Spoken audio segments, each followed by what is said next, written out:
Ngoma Congo, ezako betao.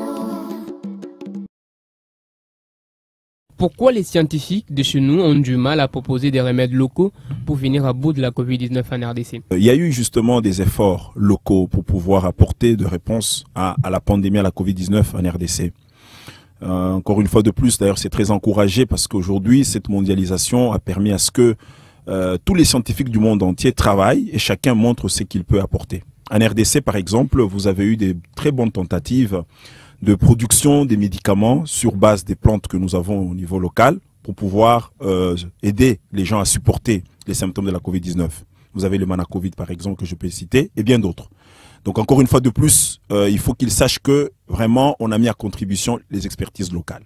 Lorsque, par exemple, vous parlez de la prise en charge, des stratégies même de prise en charge, ce sont les scientifiques au niveau local, n'est-ce pas, qui ont travaillé là-dessus. C'est très important de le savoir. Maintenant, alors, il y a toute une démarche qui est assez standardisée lorsque vous devez arriver à homologuer ou à mettre sur le marché un médicament. Donc, vous comprenez que c'est pas parce que j'ai découvert un médicament que tout de suite on doit l'utiliser. Il y a des procédures pays, n'est-ce pas, qui sont mises en place et qui doivent être respectées jusqu'à ce que vous obteniez ce qu'on appelle l'autorisation de mise sur le marché lorsqu'il s'agit d'un médicament ou d'un produit de santé que vous voulez expérimenter. D'accord? Mais les efforts sont là, il faut les encourager, il faut y travailler pour participer aussi à cet effort de l'humanité par rapport à la lutte contre la Covid-19. Si on lit entre les lignes la question de l'auditeur, c'est que la sensibilisation qui devait être faite pour ces médicaments aujourd'hui, elle est beaucoup plus barrée par la sensibilisation au vaccin. Non, je pense que le vaccin n'exclut pas la prise en charge des cas. Ok? N'oubliez pas que le vaccin, c'est un produit préventif. Ok? Mais que quand quelqu'un est malade, il faut le soigner. Nous avons plus justement mis un accent sur la recherche des molécules pour soigner les cas. Ok? Les cas bénins, les cas sévères ou les cas graves. Ok? Et donc, à ce titre-là, l'un n'exclut pas l'autre. Ceux qui ont travaillé sur le vaccin, c'est en prévention, c'est très bien, mais cela n'exclut pas qu'on continue aussi des recherches sur des médicaments pour soigner les gens qui sont malades.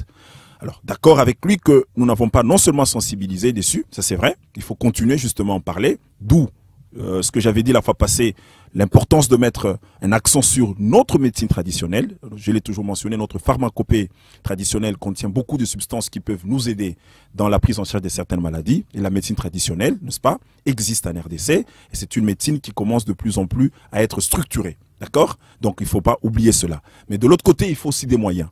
Parce que pour arriver justement à mettre sur le marché un médicament, il y a tout un process qu'il faut suivre, un processus. Ok, il y a des autorisations, il y a des étapes. Ça demande des moyens. Lesquels moyens qu'il faut mobiliser à travers des plaidoyers. Crispin Ishokano, étudiant à l'ISDER Bukavu, il dit pourquoi on nous encourage de nous faire vacciner d'un côté et de l'autre on nous demande de porter les masques. N'est-ce pas là un contraste selon lui? Alors, deux éléments. Primo, c'est que les mécanismes de prévention sont combinatoires. D'accord? Donc ça veut dire que le fait de porter un masque, si vous vous êtes encore fait vacciner, c'est mieux. Donc on ne dit pas que l'un annule l'autre.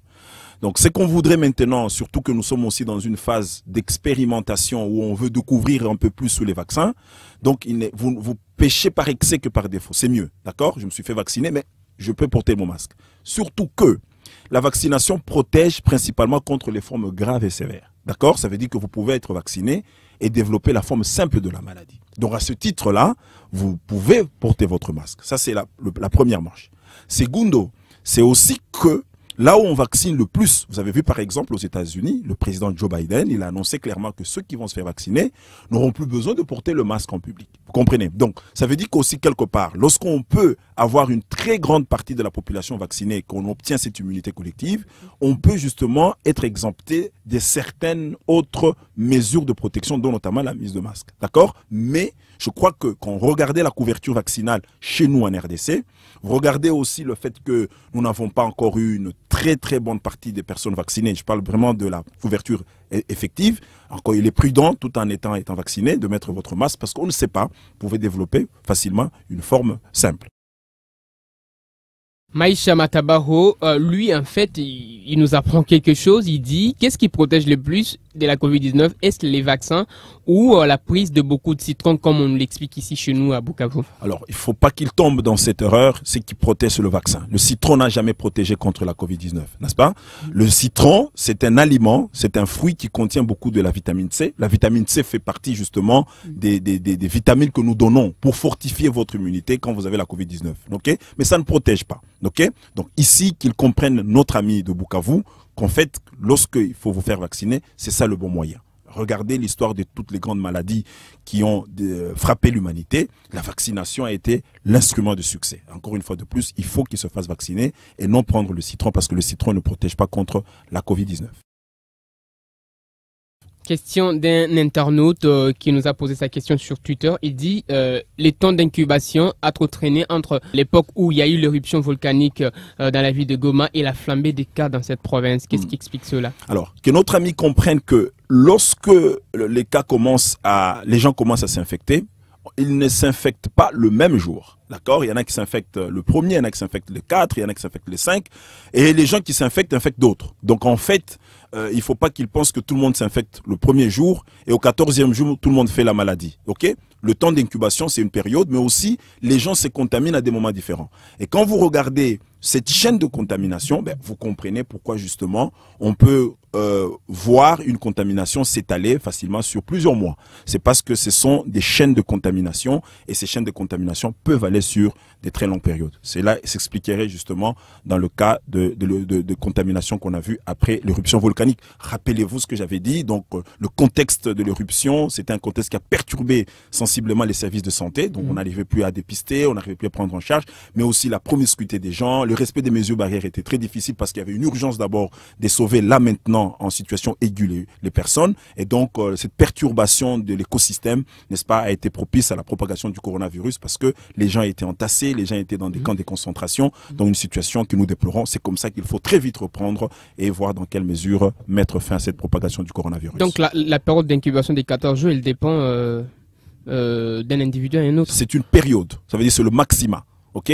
C'est entre 1 et 14 jours, vous comprenez? Donc vous pouvez faire la maladie après 3 jours, après 4 jours, après 5 jours, après 6 jours, après 7 jours. C'est une période, d'accord? Mais quand vous faites la maladie, si vous êtes asymptomatique, vous pouvez aussi contaminer quelqu'un. Lui aussi, il a son incubation. Donc quand vous prenez cet ensemble, vous allez vous rendre compte en fait que d'un cas, on peut aller sur plusieurs cas et les cas ont des calendriers, si vous voulez bien, de contamination tout à fait différents. Et donc ça peut partir très haut et ça peut prendre suffisamment de temps, comme je viens de vous l'expliquer. Il y a des terrasses et des bars qui sont toujours fermés jusqu'aujourd'hui. Faudrait-il pas penser à leur ouverture, par exemple, dans les provinces qui sont les moins touchées? On parle aujourd'hui même de Kinshasa. Alors, retenez d'abord que lorsqu'on ferme les bars, lorsqu'on ferme les terrasses, c'est une mesure préventive. On ne les ferme pas là où il y a déjà des cas.